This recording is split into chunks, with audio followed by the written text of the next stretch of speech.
War Room Pandemic with Stephen K. Bannon. The epidemic is a demon, and we cannot let this demon hide. War Room Pandemic. Here's your host, Stephen K. Bannon. Okay, we're going to return to Georgia and John Fredericks. Up momentarily will be the great Peter Navarro, the assistant to the president, about this. The report is called The Immaculate Conception. I want to tell the War Room guys right now, if we can get this up in the Immaculate Deception. Immaculate Deception. It's a great name. Immaculate Deception. I'm thinking actually my Catholic, the Holy Day of Obligation. Okay, let's go to John Fredericks. John, the Georgia Star reports again, DeKalb County, no chain of custody, 60,000 votes.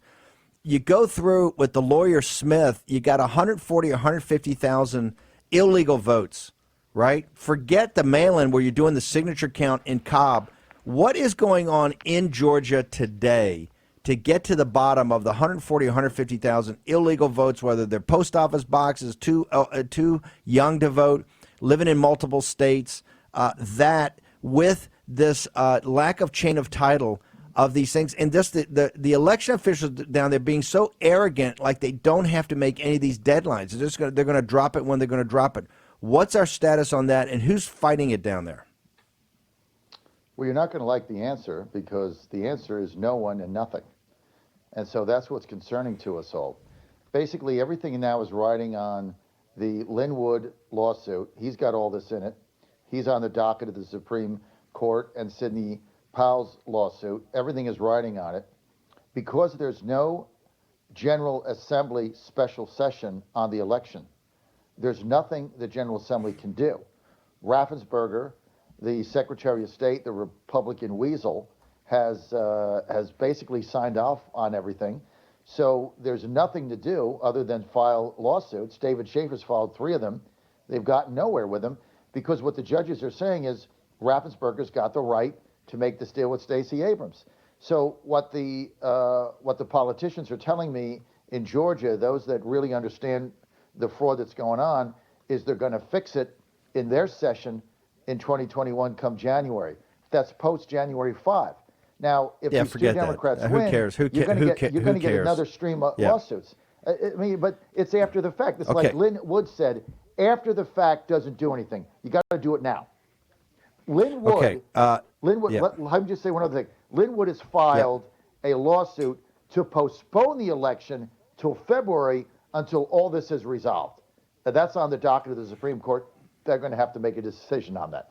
Yeah. Or not. I think we got to press on and win this now. The reason is we need Perdue and Loeffler, for all the Trump supporters. We need them in there to fight in January for this stealing the vote. But I'll get into the details later. Let me be brutally frank.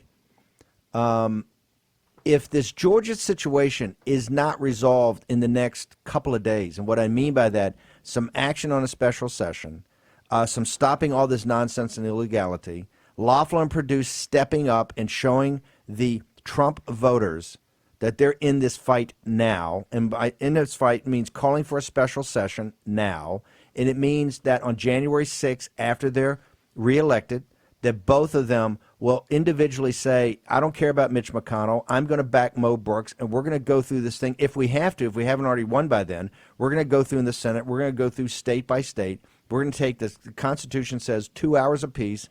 There's 6 states up, and let's throw in New Mexico as 7. There's going to be 14 hours of hearings and debate about this, and we're going to do that. If that does not happen, the end of the Republican Party will be in Georgia on January 5th. If this is not sorted out and we lose those seats, we've lost those seats for only one reason. Not the Trump voters, not the Trump movement, and not the president of these United States. We have lost this because of the incompetence and cowardice of the Republican establishment in Georgia, and how that seeps all the way up to Mitch McConnell. If Mitch McConnell wants to be leader, and guess what? For many people who don't like him, who don't trust him, who don't think anything, hey, him being leader is important, but a contingent to be leader, they have to deal with this, and all of his secret phone calls and all his stuff talking to his conference that we don't want a tough vote, right? We just want to kick the can down the road. It's not going to happen. You're not going to be leader. It's not Stephen K. Bannon saying that. It's not John Fredericks saying that. It's not the President of the United States saying that. You know who's saying that? They're telling that to a beloved figure. Corey Lewandowski, I happened to go back last night and listen to the whole John Fredericks show when Corey's up there. Corey Lewandowski, who's been on your show for 7 years, is a beloved figure, is one of the closest guys to the president, who understands the Trump movement, got lit up like I've never seen before by American citizens, Trump voters who just don't want to hear it anymore. They don't want to hear it. And the reason they don't want to hear it is they're actually smart. They understand what has to happen. And it's got to start in Georgia. John Fredericks, you're doing an amazing job. Michael Patrick Leahy, your wingman on the Georgia Star News, is doing a great job. The radio show's on fire. You're doing you're doing the Lord's work for this republic, for the Constitution, and for the people of the great state of Georgia. So and people should understand, John Fredericks left his home. He was up there broadcasting with us all night. You had the Chinese, you had the G News and GTV guys. You had John Fredericks, you had the One America guys, and you had us all freezing.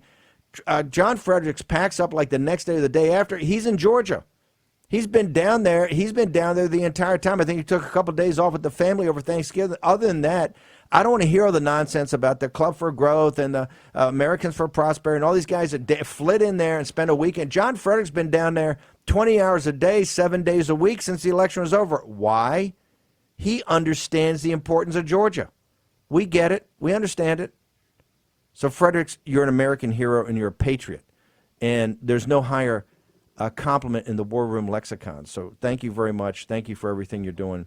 Now, go shave and shower and do whatever you got to do to pretty up. But thank you for coming on this morning. Thank you for the work you're doing. Thank you. You're a brave. Coffee's for closers, by the way, Fredericks. Coffee's for closers. Here's the other thing. Donald J. Trump is the biggest closer and the greatest closer in American history. He closed the deal in 2016, and he's going to close this deal. He won on the 3rd. Understand YouTube, the official, and I want to go back, safe harbor, yes. It was Joe Biden. On Electoral College, which we blew through, Electoral College on the 14th, yes, but note to self, YouTube monitors. I think there was a hearing in the United States Senate yesterday. That's what we put out there. And Senator Johnson of Wisconsin, who's no firebrand, said, "You're a liar." Called another senator. You lied repeatedly. You're a liar. Everything comes out of your mouth is a lie. When you talk about this Russia hoax regarding the hard drive from hell on Hunter Biden, okay, just a stone cold liar. Russian disinformation. That's all going to be. It's all been proven now. It's going to really be proven when the President of the United States puts a special prosecutor on this, as he must do, to look at the Chinese Communist Party infiltration of this. Okay, I want to go now to Peter Navarro. This is very special. Miranda Devine, who's an absolute hammer, wrote this incredible piece in the New York Post. We're going to get that up. It's on Peter Navarro's new report, The Immaculate Deception. But I got to give Maggie, jump in here right after this. I just want to read Liz Yore, the hammer prosecutor from Chicago, sent me this morning. And Liz Yore is not just a hammer, she's brilliant. The Navarro report is the most comprehensive, brilliantly documented, powerfully written narrative of the steal of the century. Oh, my God. Let me repeat that. From Liz Yore, former prosecutor in Chicago. The Navarro report is the most comprehensive, brilliantly documented, powerfully written narrative of the steal of the century, the steal of this election. And Liz Yore has been one of our wingmen. She's in the details all over the nation. So when Liz Yore says that, there's no higher compliment, because she does not throw out bouquets every now and again. She's very exacting. Maggie Vandenberg. I got to say, this report is impressive. And Raheem messaged and said they have an article up on the National Pulse called "Theft by 1,000 Cuts." The report conclusive on election fraud, slams media cover-up. So if our audience wants to check it out, links, yes. they've got this embedded in the article, and you can read just sort of the highlights. It's a 31-page document that outlines basically the fraud across 6 key battleground states. And I just sort of wanted to highlight and introduce what this report concludes overall. That the patterns of election irregularities observed in this report are so consistent across the 6 battleground states that they suggest a coordinated strategy to, if not steal the election, then to strategically game the election process.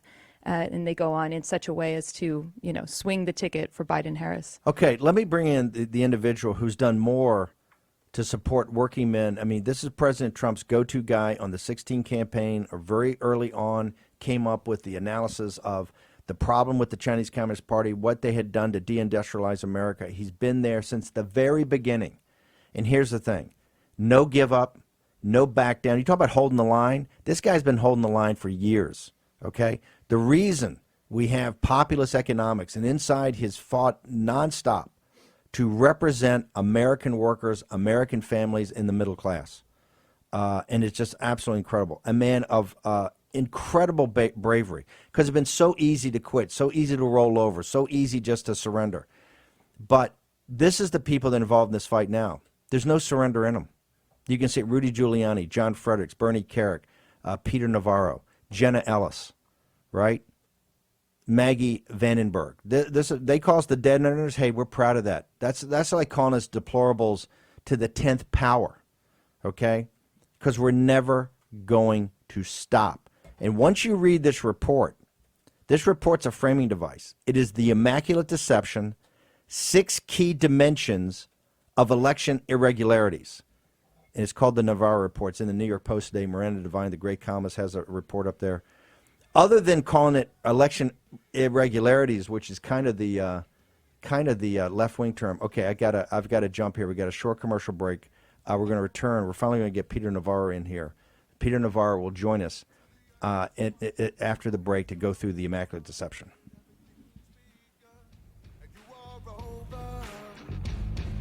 We're taking down the